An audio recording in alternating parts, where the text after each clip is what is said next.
নমস্কার প্রিয় শ্রোতা বন্ধু, বাংলা কাহিনী কথায় সকলকেই জানাই সুস্বাগতম। আজকেও আপনারা শুনছেন লেখক তমাল বন্দ্যোপাধ্যায় লিখিত ভৌতিক গল্প রানীমা। এটি দ্বিতীয় এবং অন্তিম পর্ব।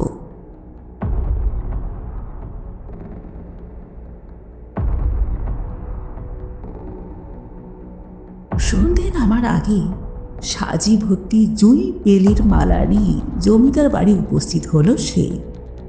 বারমহলে ঢুকতে বাধা পেলে দারোয়ানকে জানায় রানীমা দেখা করতে বলেছিলেন। ভেতর থেকে অপেক্ষা করার বার্তা আসার কিছুক্ষণ বাদে রানীর ব্যক্তিগত পরিচারিকা এসে অন্দরমহলে নিয়ে যায় তাকে। পর্দা সরিয়ে বেরিয়ে আসেন রানীমা, মুখে দুশ্চিন্তার ছায়া। সকালের সেই হাসি নেই ঠোঁটে। কুসুমের হাত থেকে মালাগুলো নিয়ে ওকে ভেতরে নিয়ে যান উনি। ভেতর থেকে দরজা বন্ধ করছেন দেখে বুকের ভেতরটা ধরাস ধরাস করে ওঠে কুসুমের। অভয় দেন রানী, ওর সামনের কেদারাটায় বসিয়ে বলেন, তুমি আমায় সকালে যে কথাটা বললে সেটা অন্য কাউকে বলনি তো? কুসুম বলে, একেবারে না রানীমা। রানীমা আবার জিজ্ঞেস করে, তুমি ভুল দেখোনি তো?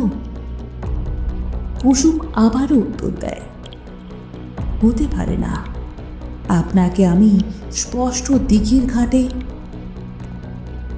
হাত দেখিয়ে ওকে থামান রানী। এত জোর দিয়ে যখন বলছো তখন একেবারে অবিশ্বাস করি কি করে? একটা সন্দেহ বেশ কিছুদিন ধরে আমার মনেও দানা বেঁধেছে, সেই নিয়ে আমিও খুব চিন্তায় আছি। একটা ব্যাপার কিছু সপ্তাহ হলো আমার নজরেও এসেছে। নজরে এসেছে তোমাদের জমিদার বাবুরও।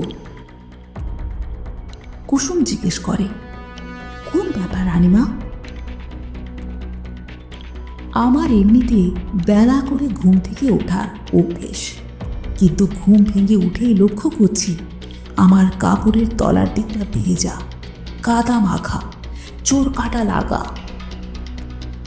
কোনো দিন দেখছি আমার মাথা থেকে পা পর্যন্ত ভিজে জব জব করছে। সেদিন তো কাটা ফুটেছিল পায়ে, মেঝেতে কাদা পায়ের দাগ, বিছানা ভেজা। কি হচ্ছে কিছুই বুঝতে পারছি না। এমনটা কেন হচ্ছে? বড় করুণ শোনায় রানীর গলা। মুহূর্তে চোয়াল শক্ত করেন তিনি, চাপা স্বরে বলেন, কিন্তু একটা কথা যেন মনে থাকে, নিতান্তই অসহায় না হলে তোমাকে এসব কথা বলতাম না। ঘুণাক্ষরেও 5 কান যেন না হয়, তাহলে কিন্তু আমার চেয়ে ভয়ঙ্কর আর কেউ হবে না। আমি ভালোর ভালো আর মন্দের জম। কথার খেলাপ হলে কিন্তু জান খোয়াতেও হতে পারে। থরথরিয়ে কেঁপে ওঠে কুসুমের ঠোঁট। আপনি আমায় বিশ্বাস করুন রানীমা, এ কথা 5 কান হবে না। কুসুম উঠে চলে যাচ্ছিল প্রণাম ঠুকে। রানী তাকে আটকালেন। আচ্ছা শোনো, একটা উপকার করবে? কাল ওই রকম কাপ পরে যদি ঘুম থেকে উঠতে পারো, একবার আসবে ঘাটের কাছে। কুসুম জিজ্ঞেস করে, কেন রানীমা? লক্ষ্য রাখবে ঘটনাটা আবার ঘটছে কিনা। ঠিক আছে রানীমা, আমি আসব। আবার উদ্বেগের ছায়া মেখে উঠে দাঁড়ালেন রানী। নিজের মনেই বিড়বিড় করে বলে উঠলেন, সাহেব ডাক্তারকে ডেকে পাঠিয়েছিলাম, সমস্যাটা বললাম। উনি বললেন ঘুমের মধ্যে উঠে চলতে শুরু করা এটা নাকি একটা রোগ। আমার কি তাই হচ্ছে নাকি অন্য কিছু? কুসুম বলে উঠল, জানি না রানীমা, কিন্তু ওই সময়ে আপনার চোখ খোলা থাকে দেখে মনে হয় আপনার বাইরের কোনো জ্ঞান নেই। আপনার গলাটা কেমন যেন ঘ্যাড় ঘ্যাড়ে, শুনলে বুকের রক্তে হিম ধরে যায়। কি বলছোটা কি? চিন্তাগ্রস্ত রানীর কপালে ভাঁজ পড়ে, ক্লান্ত বিধ্বস্ত দেখায় তাকে। জানলার কাছে চলে যান তিনি, গড়াতটা ধরে বাইরের দিকে তাকিয়ে থাকেন ভয়ার্ত চোখে। আচমকা কেঁপে উঠে জানলাটা বন্ধ করে দেন সশব্দে, নিঃশ্বাস ফেলতে লাগেন জোরে জোরে। কুসুম জিজ্ঞেস করে, কি হলো রানীমা, কিছু দেখলেন? না, কিছু না, তুমি যাও। ও আমায় তিষ্ঠতে দেবে না, বাঁচতে দেবে না, জীবন নরক বানিয়ে ছাড়বে। কুসুম জিজ্ঞেস করে, কে রানীমা? না, কেউ না, যাও যাও, কালকে পারলে ওখানে যেও, যাও এখন, যাও। সাহসটা চিরকালই একটু বেশি কুসুমের, না হলে পরিস্থিতি জানা নেই, বোঝা নেই, মহিলা যেই হন না কেন, চেনা নেই জানা নেই, ওইভাবে কেউ ঝুঁকি নেয়? ঠিক সময়ে জাগার জন্যে আগে ভাগে শুয়ে পড়েছিল গত রাতে। ভোর রাতে উঠে ঠিক জায়গায় পৌঁছে যেতে ভুল করেনি।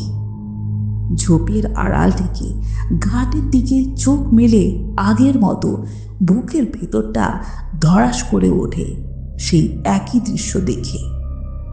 কিন্তু আজ রানীমার মুখটা দেখা যাচ্ছে না, কিছুটা দ্যার্চভাবে বসে আছে।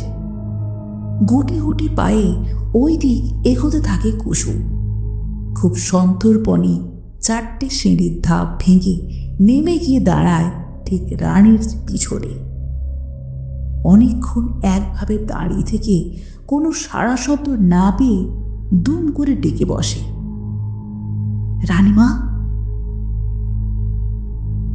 ওকে চমকে দিয়ে মুহূর্তের ভগ্নাংশে পেছন ফিরে তাকায় মুখটা। শিউরে ওঠে কুসুম, ভয়ানক আতঙ্কে পেছনে গিয়ে সিঁড়ির ধাপে ধাক্কা খেয়ে পড়ে যায়। হৃৎপিণ্ড খামচে ধরে ভয়ে। এ কার মুখ? রানীমার অমন সুন্দর দেহে এ কার মুখ বসানো? ভয়াল বিভৎস একটা মাঝবয়সী মহিলার ক্রূর মুখ, নিষ্কালো ঘর্মাক্ত চামড়া, চোখ দুটো তীক্ষ্ণে বেরোচ্ছে, কপালের আড়াআড়ি লেপা এক খাবলা সিঁদুর। হিংস্র জন্তুর মতো গর্জন করে উঠল মুখটা। তোকে বলেছিলাম না এখানে না আসতে, তবু এসেছিস? এত দুঃসাহস! মরার স্বাদ হয়েছে, এই বয়সেই মরবি। উঠে দাঁড়ালো সম্পূর্ণ শরীরটা, দেখে বুকের ভেতর চলকে উঠল রক্ত। আকাশে কড়কড় করে ডেকে উঠল মেঘ। বিদ্যুতের ঝলকানিতে মুখটা দেখে জ্ঞান হারানোর উপক্রম হলো কুসুমের। ওই এগিয়ে আসছে শরীরটা, মাঝখানে মাত্র 2টো সিঁড়ির ব্যবধান, সামনে মূর্তিমান বিভীষিকা। স্নায়ুগুলো বিকল হয়ে ওখানে মরতে যাচ্ছিল প্রায়, কিন্তু শেষ মুহূর্তে মরিয়া চেষ্টায় ভীষণ একটা ঠেলা তুলে আনলো। চকিতে শান বাঁধানো ধাপের উপর ভর দিয়ে খানিকটা শক্তি সংগ্রহ করল। সরীসৃপের মতো বুকে ভর দিয়ে কোনো রকমে মাথা উঠে এলো পাড়ের থামটার কাছে। আঁকড়ে ধরে উঠে চোখ কান বুজে প্রাণপণে লাগালো দৌড়। বাড়ি ফেরার পর থেকে ধুম জ্বর, ঘুমের মধ্যে ভুল বকছিল, মাঝে মাঝে আঁতকে আঁতকে উঠছিল দুঃস্বপ্ন দেখে। বিছানা থেকে ওঠার শক্তি ছিল না দিন দিন। কিছুটা ধাতস্থ হয়ে উঠেই জেঠিমার মুখে শোনে ওদিকে জমিদার বাড়ির ভিতরের খবর। রানীমা নাকি ভীষণ অসুস্থ, তাকে নাকি প্রকাশ্যে ঘুমের মধ্যে চলতে দেখা গিয়েছে মহলের বারান্দা দিয়ে। জমিদারের কথা মতো তাকে আপাতত রাখা হয়েছে 8 খাট বন্ধ করে। সাহেব ডাক্তার দেখতে এসেছিলেন, তাকে নাকি সারাদিন প্রায় ঘুম পাড়িয়ে রাখা হচ্ছে আফিম জাতীয় ওষুধ দিয়ে। সে কি, তাহলে তো আমাকে ওনার সঙ্গে দেখা করতেই হবে। গা ঝাড়া দিয়ে ওঠে কুসুম। চোখে মুখে জলের ছিটে দিয়ে পরিষ্কার পরিচ্ছন্ন কাপড় গায়ে চড়িয়ে সে তক্ষুনি রওনা দেয় জমিদার বাড়ির দিকে। প্রধান পরিচারিকা জ্যোতিকা ওকে দেখতেই পাশে ডেকে নিল। রানী নাকি ওষুধের ঘোরে আবুলের মধ্যে বেশ কয়েকবার কুসুমের নাম করেছে। কুসুম বলে যে করেই হোক এখনই ওকে রানীর সঙ্গে একবার দেখা করিয়ে দিতেই হবে। জ্যোতিকা জানায় সে তো বিকেলে রানীমা না জাগার আগে সম্ভব না। তাছাড়া জমিদার বাবুর অনুমতি ছাড়া সে তো কিছুতেই সম্ভব না। কুসুম ছোটে জমিদারের কাছে, তার হাতে পায়ে ধরে কাকুতি মিনতি করে রানীমার সঙ্গে দেখা করার একটা সুযোগ চায়। রানী জেগে ওঠার পর এই মেয়েটিকে খুঁজেছিলেন, এই কথা জ্যোতিকা জমিদারকে জানালে অবশেষে অনুমতি মেলে। বিকেলে প্রায়ন্ধকার ঘরটার দরজা খুলে জ্যোতিকা ওকে নিয়ে যায় রানীর কাছে। কিন্তু এই কি চেহারা হয়েছে এই কদিনের মধ্যে! চোখ কোটর গত, উজ্জ্বল ফর্সা চামড়া কেমন যেন কালচে লাগছে, রক্ত শূন্য পাংশু বর্ণ, দৃষ্টি ঘোলাটে, চোখের পাতা ভারী, কথা জড়িয়ে যাচ্ছে। যথেষ্ট কষ্ট করে বালিশ থেকে মাথা তুলে তিনি জ্যোতিকাকে বাইরে যেতে বলেন। কুসুমকে কাছে ডেকে নিয়ে জিজ্ঞেস করেন সেদিনের ঘটনা। সে সব কথা বিস্তারে জানালে বিস্ফারিত চোখে তাকান রানীমা। যা ভেবেছিলাম তাই হয়েছে কুসুম। কি রানীমা, কি ভেবেছিলেন? সে অনেক বৃত্তান্ত, আমার পাপ, তাই শাস্তি আমায় পেতেই হবে। জানার জন্য পীড়াপিড়ি করলে কুসুমের উৎসুক চোখের দিকে অসহায় তাকায় রানী। যন্ত্রণা কাতর মাথাটা বালিশে পেতে বলতে শুরু করেন ওদের জীবনের চরম এবং গোপনীয় একটি গল্প। রানীর বিয়ের 6 মাসের মাথায় ওদের গ্রামে উদয় হয়েছিলেন এক অঘরী তান্ত্রিক আর তার ভৈরবী। বছর ফিরতে না ফিরতেই তারা একেবারে যাকে বলে হাতের মুঠোয় নিয়ে এনে ফেলেন জমিদারের পিতৃদেব যদুমোহনকে, বশীভূত করে ফেলেন তরুণ কৃষ্ণমোহনকেও। বিয়ের 2 বছর পরেও সন্তান না হওয়ায় রানীকে তাদের আখড়ায় নিয়ে যান নতুন জমিদার। সেখানে তাকে দেখে চেঁচিয়ে ওঠেন ভৈরবী। স্বামীর সামনেই তাকে বাঁজা বা বন্ধা স্ত্রীলোক বলে সম্বোধন করে বিশ্রীভাবে অপমান করে। কিছুকাল পরে ভৈরব কাশী যাত্রা করলে সেই ভৈরবী হয়ে ওঠেন জমিদারের প্রধান পরামর্শদাত্রী। জমিদারকে বারংবার মন্ত্রণা দিতে থাকেন দ্বিতীয় বিবাহ করতে, কিন্তু রানীর প্রতি কৃষ্ণমোহনের প্রেম যথেষ্ট সুদৃঢ়। সেই মহিলার আখড়ায় নিয়মিত যাতায়াত করতে করতে জমিদার শুরু করেন উদ্ভট সব তান্ত্রিক ক্রিয়াকলাপ, শুরু করেন অপরিমিত মদ্যপান। রানীকে নিত্য নতুন যাগযজ্ঞ আচার আচরণে বাধ্য করে অতিষ্ঠ করতে থাকেন সেই যক্ষিণী সাধিকা।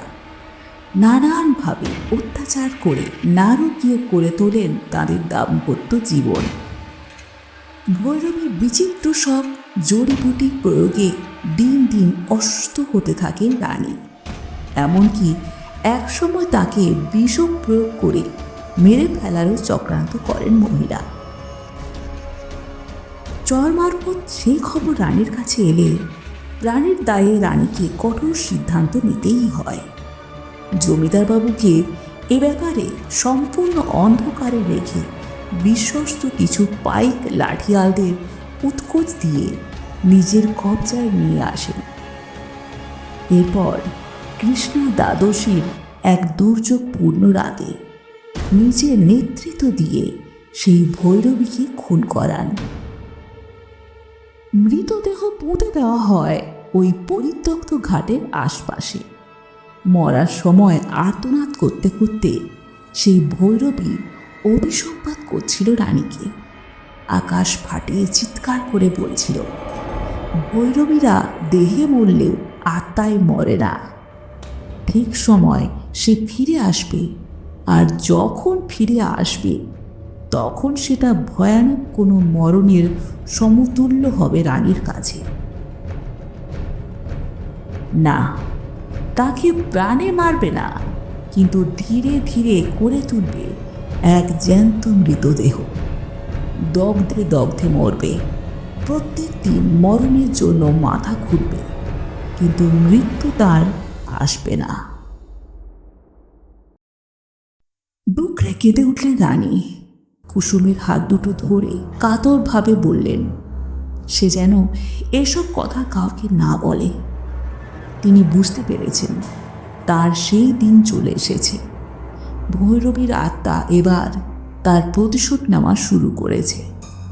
এর শেষ কোথায় জানা নেই, কিন্তু প্রতিদিন তিনি অনুভব করছেন কি যেন এক ভয়ানক দানবীয় শক্তি তাকে একটু একটু করে গ্রাস করছে। এইভাবে চলতে থাকলে সত্যি জ্যান্ত মৃতদেহ হয়ে উঠতে আর বেশি দিন নেই। কুসুম বলে ওঠে, না না রানীমা, আপনি ভালো হয়ে উঠবেন। সাহেব ডাক্তার দেখছেন, ওরা নাকি ধন্বন্তরী। রানী বলেন, নিজের চোখে সব দেখেও এ কথা বলছো? কেউ কিচ্ছু করতে পারবে না। ও ফিরে এসেছে, আর আর কেউ আমাকে বাঁচাতে পারবে না। দরজায় মৃদু টোকা পড়ল। যুথিকা এসে জানালো ডাক্তার এসেছেন, ওষুধ দেওয়ার সময় হয়েছে। কুসুম উঠে পড়ে। রানীকে বিদায় জানিয়ে নিঃশব্দে পা বাড়ায় দরজার দিকে। হাত ছেড়ে বেরিয়ে আসার সময় রানী যে চোখে তার দিকে তাকিয়েছিল সে চোখ ঘন শ্রাবণ মেঘের চেয়েও বেশি আকুল। বুকটা মুচড়ে উঠেছিল কুসুমের। জমিদার বাড়ি আর যায় না, আর গিয়েও কোনো লাভ নেই কুসুমের। রানীমা নাকি এতই অসুস্থ বিছানা থেকে উঠতে পারছেন না। ভোর রাতের দিকে তার নাকি বিকার ওঠে। তখন আসুরিক শক্তিতে পালঙ্ক ছেড়ে উঠে গিয়ে ধাক্কা মারতে থাকেন দরজায়। বন্ধ দরজায় অনেকক্ষণ ধরে ঘা মারতে মারতে অবশেষে মূর্ছা যান। জমিদার কৃষ্ণমোহন দিশেহারা। তিনি নাকি আরও বড় ডাক্তার আনতে যান কলকাতা থেকে। কিন্তু তাতেই বা কী হবে? মন গড়া হয়ে কুসুমকে আজকাল প্রায় দেখা যায় কাছারি বাড়ির কাছে ঘুর ঘুর করতে। জমিদারবাবুর সঙ্গে দেখা করতে চায় মাঝে মাঝে, কিন্তু দেখা করে না শেষমেশ। ওনাকে চার হাতের মধ্যে পেলে কি যেন একটা বলতে চায়, কিন্তু বলে উঠতে পারে না। বিষয়টা লক্ষ্য করে জমিদার বাবু একাধিক দিন ওকে ডেকে বলেছেন, কি রে, কিছু বলবি? কুসুম বলে ওঠে, না না রাজাবাবু। আসলে কুসুমের মুখ দিয়ে কথা সরে না। জমিদার পেছনে ফিরলে আবার কিছু বলার জন্য নিরুচ্চারে ঠোঁট খোলে, কিন্তু আবার সর্বশক্তি দিয়ে নিজের মুখ চেপে ধরে। রানীকে কথা দিয়েছে সে, কিছুতেই মুখ খোলা যাবে না। রানীর ভাবমূর্তির স্বার্থে তাকে মুখ বুজে থাকতেই হবে, হয়তোবা সারা জীবন।